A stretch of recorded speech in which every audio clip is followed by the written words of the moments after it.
Hey everybody, know it's been a while since my last video, but it's just been really crazy here.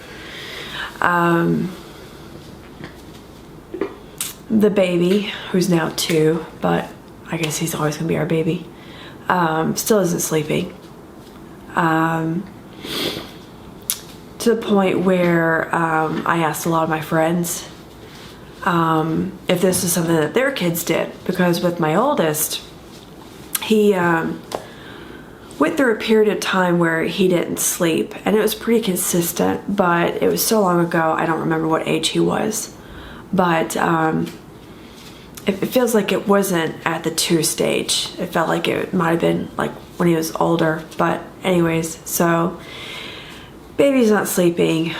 I'm trying to get him back on a schedule since we moved into our new place, and it feels like there's just something every single day that comes up and kind of throws off our schedule. So I really am trying to be consistent with making sure that he has naps during the day and making sure that they're a good duration and stuff.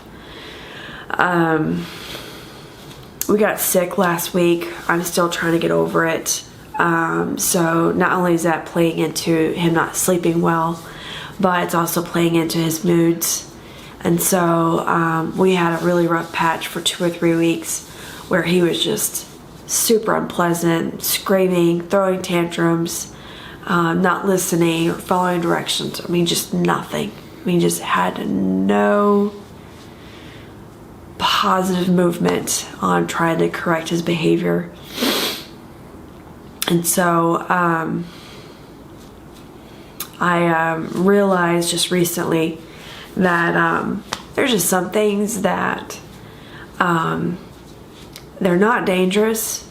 Obviously, I don't want him doing them, but if it prevents me from having to reprimand him verbally over and over and over again, and it's not doing any good to stop the behavior, then I'm not gonna fight him on it. I'm gonna let him learn the lesson that if he gets hurt by doing it, then that's just what's gonna happen.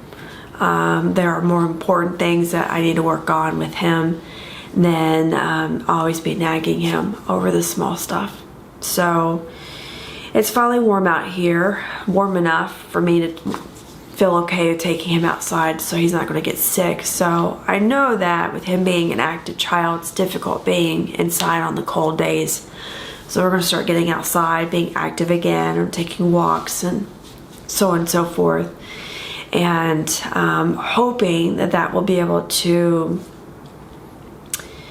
release some of that pent-up energy that he gets, which probably does lead to some behavioral issues. So I'm going to start focusing on that, getting him outside, exercised, out of the house to where we both don't feel cramped, and then start taking whatever else appears and comes up one at a time, and really start thinking about, you know, what I need to do to help him through this process, because my first and second are just so different that I have to have a different parenting style with the second one, with the baby, and that's not something that ever crossed my brain. Like, it just never occurred to me that I'd have to have a different parenting style. So as with anything that's new, you know, there's trial and error, and there's like, holy crap, I don't know what to do at all. And there's just times where I'm just totally beyond the point of just being able to think about it, that I don't know what to do. I'm at a complete loss. So thankfully my brain's had some time to think about it. And I feel like to a certain extent that I knew this answer, but I was just like, it can't be that easy. It can't be that. It has to be something else. And so what I want to say is that there's just times where you just need to believe in your instincts. If you think it's something and you've never thought of it or tried it before, then try it. I mean, the worst is it won't work, but at least you know it won't work, and you can move on to find another solution. I got so desperate that I started looking at books from medical professionals who were who wrote on, you know, like, how do you raise a child that has lots of energy, or some people would call him a wild child. He's not difficult per se. He's very loving and kind, but he's just very stubborn and strong-headed, that he's just like, I know what I want, and I want this. And I'm like, well, you can't have that, because it's not something that I want you to have at this moment or at all. So it's at those moments where I'm going to try redirection, and I'm going to try a couple of other things, like the whole thing of getting him outside and playing, so that we don't get to that point at all. Like, I feel like that's the end game. Like, he's throwing tantrums just because, not just because, but one of the reasons is that he's just like, I'm tired of being in the house. I'm tired of doing the same things over and over again. Let's go do something new and different.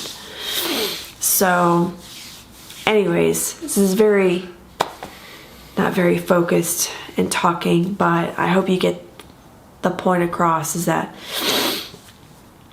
being a tired mom and facing new obstacles in parenting and so on and so forth is difficult, as you know, because your brain is not functioning on a level to think and to process and to problem solve. So in these times, it doesn't hurt to call on your mom or your mother-in-law and ask them what they did in times of how they dealt with, you know, problem solving these issues. You know, talk to your friends and stuff like that. If you know friends who've had children, kids, whatever, that have been difficult, where they've struggled, call on them and ask them for help, because you never know what suggestion might come along that will jog your brain and make you think, oh, I should try doing this and this, which is not going to be in a book or possibly in a medical journal or something like that. It's just things that moms have experienced, and they can give you that information. So don't really know what else I could share with you guys other than that. So, still alive, still surviving. I love my kids. My kids are great, and there are times, and there will be periods of time where they'll be hard to work with, but it's a part of being a parent, and you yourself need to evolve into something else to be able to help you through this process. Real quick, I am going to try to teach my youngest some yoga and different things like that.